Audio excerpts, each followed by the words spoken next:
मसाइल जो दूसरी किताबों में इस अंदाज से बयान नहीं किए हैं, आपने बयान फरमाए हैं। ये आपका इम्तियाज है, ये आपका तशख्खुस है। ये क़वाइद मक्किया का सिंबल तशख्खुस है। तो मर्सिडीज कार जा रही है तो आप फौरन कह देते हैं ये मर्सिडीज कैसे कैसे कैसे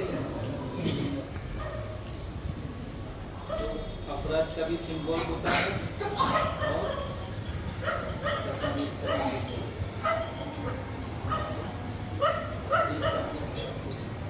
ये वो चीज़ें हैं जो सिर्फ यहीं आपको मिलेगी, कहीं नहीं मिलेगी। आप देख रहे हैं आपने फैज़ुल अज़ीज़ को, आपने रहबर तजवीद को, ज़ियाउल तजवीद को, लोग ज़ियाउल क़िराअत को, लेकिन उसके बाद भी आप लेकिन उन सारे मुसन्निफ़ीन ने रिवायत हफ्स रहमतुल्लाह अलैह को बतरीक़े शाज़िबी बयान किया।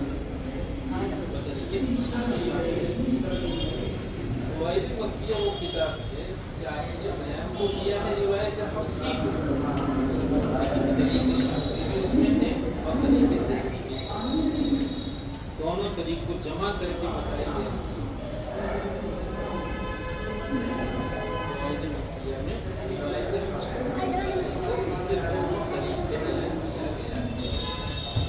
दोनों तरीक़ उसके से मुराद कौन, उसके से मुराद कौन?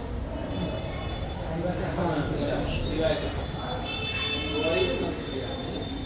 रिवायत हफ्स रहमतुल्लाह अलैह को उसके दोनों तरीक़ से बयान